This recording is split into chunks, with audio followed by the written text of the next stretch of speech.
All right, moving on, Malaysia faces a turning point as AI reshapes jobs, raising concerns about workforce readiness and displacement. While reskilling initiatives exist, their effectiveness in bridging skill gaps remain uncertain. Short-term certifications like those under MBOT aim to boost employability, but their real value beyond credentialing is still debated. Beyond 2030, workforce adaptability is crucial. So the question is, how can Malaysia ensure its workforce remains resilient in the face of rapid AI advancements?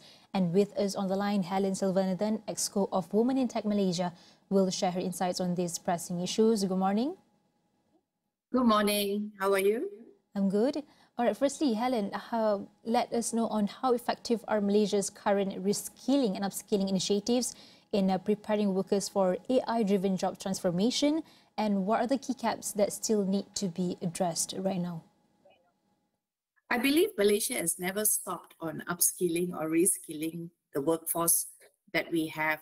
However, we are now emphasizing on uplifting this to cross-selling as well. As you see, that AI has become a crucial part of our everyday living, and also the workforce intends to look at enhancing the capabilities so that we can be better off in the nation's goal of enhancing digital economy and technological capabilities.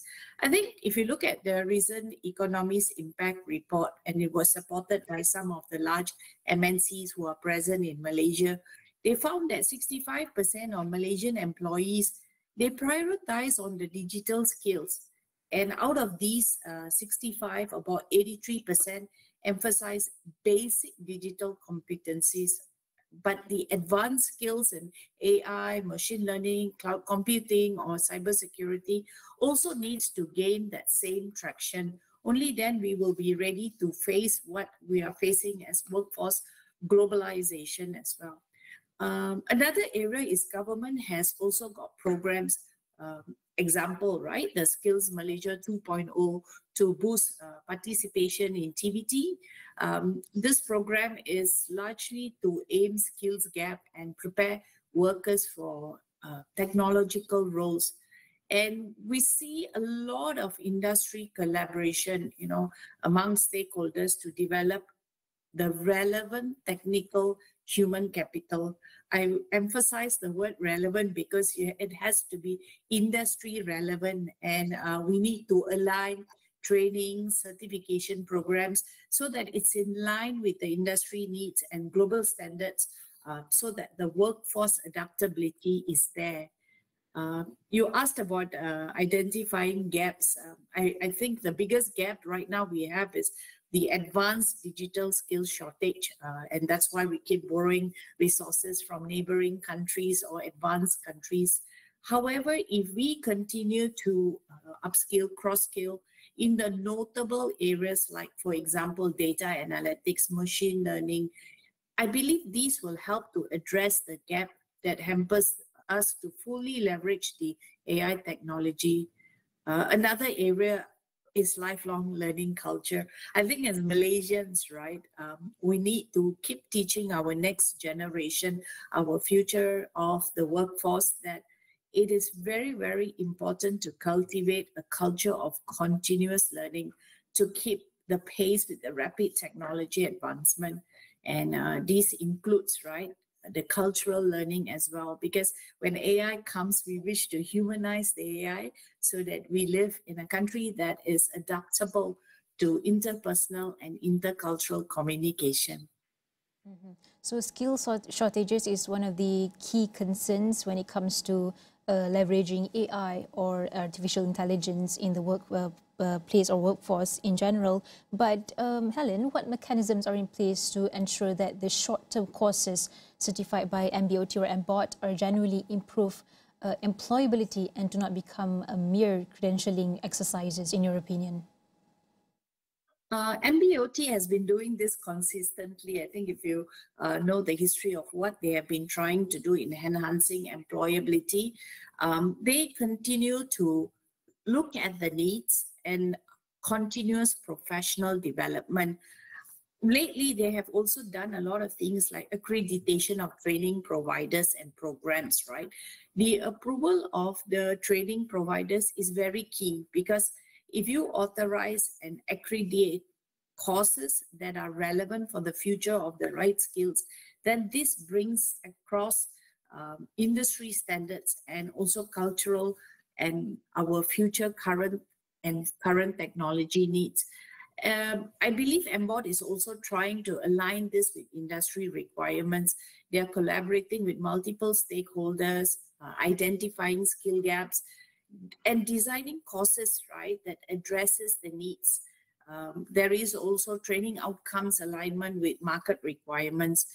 Another area that I believe MBOT can further improve is seeking continuous feedback, because as industry players, right, and as part of technology leadership, I totally believe that continuous feedback is important, because that's when we can update course content, we can remain relevant, and we can provide the right education and the right assessment for people to be ready and be able to be enhancing their own employability.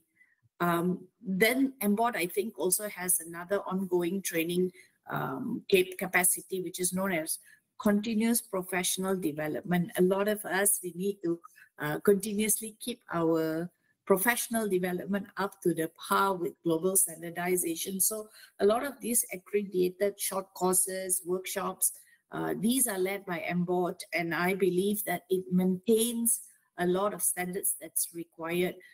We need to make sure that we are taking the right relevant workshops, or maintaining our own ability to be able to verify the quality and relevance that we need for development of our professionalism.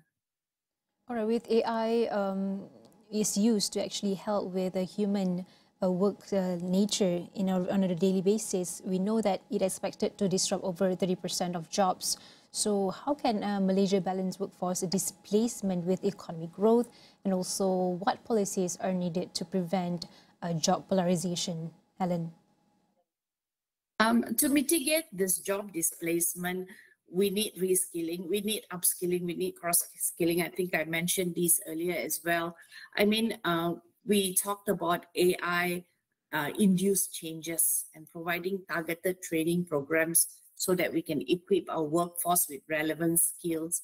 For instance, right, I believe recently the government has recognized they need to train over 600,000 workers within 3 to 5 years to remain competitive. How are we going to do this, right? So we have to involve our collaboration with public sectors, with the government, with education industry, the community. For example, Women in Tech Malaysia, I would like to allude that we are looking at areas that requires a certain level of capacity growth that it can match to the skills gap that we are facing. And then promoting AI-driven economy sectors. The government does this continuously in the manufacturing, because robotic was there from the beginning. But there are other industries that need to be stimulated for job creation, because otherwise we will have reskilling, upskilling, but are we also looking at the economic sectors? That's a question to be asked. And establishing a special economy zone, for example, in Johor, right, to attract AI and manufacturing investment. They have started doing a lot of things, and they aim to create thousands of jobs and bolster economic activity. But this is what exactly we need to be doing. And I mentioned about the public-private partnerships. I believe recently a lot of news has been enhanced about Google's planned $1 billion data centers investment, and it also is expected to create jobs and contribute significantly to our economy by 2030. So all of this facilitates the development of AI infrastructure. So if you ask the question of, is this going to disrupt jobs? We have to continuously reskill ourselves so that it doesn't become a disruption, but it becomes an enhancement to our workforce. And then policy settings. As you know, right, policy setting is so important in AI. Anything can happen to your face today, and it can be used for something that is not very pleasant as well. So ensuring policies is very important. It can be economic policies as well, because that promotes equitable growth across various sectors. And it can prevent the job polarization that we always think about, right? It includes that industries that employ a broad spectrum of skills, they tend to have better benefits of the usage of AI. Sometimes when we think of AI, we only think of it as in affecting the technology, but our usage in the daily environment, things that we used to buy differently, we're now buying using e-shopping, for example. So the e-retailing concept has an AI chatbots, for example, how we reflect and communicate in online buying, that has also changed, right? So government also needs to think about implementing progressive taxation and always providing a society safety net. Why I say safety net? Because when the unemployment benefits and job transition happens, right, we want to ensure, as community as well, that social safety nets help to mitigate the adverse effects of job displacement. That's always the worry of a lot of people, right? And supports especially the affected individuals during the transition period. Again, I want to really allude that the lifelong learning and adaptability is really the key thing. Today we talk about only ChatGPT. There's more than ChatGPT in using what is required for your daily mundane tasks that can be used as to make your job more effective and reducing the job of doing mundane tasks again and again. Yeah. I believe the policies are very, very key for us in the future. Mm-hmm. And another thing that we can look at, or another strategy and a key important thing to take note as well, is on the stronger public-private partnerships to accelerate AI skill development and to ensure that training programs meet real industry demands for this AI landscape, which is very dynamic. So I would like to say thank you so much to Helen Silvanathan, the Exco of Women in Tech Malaysia, for your insights and sharings. And you can find this whole conversation on all of our social media platforms, and that includes astro.awani.com.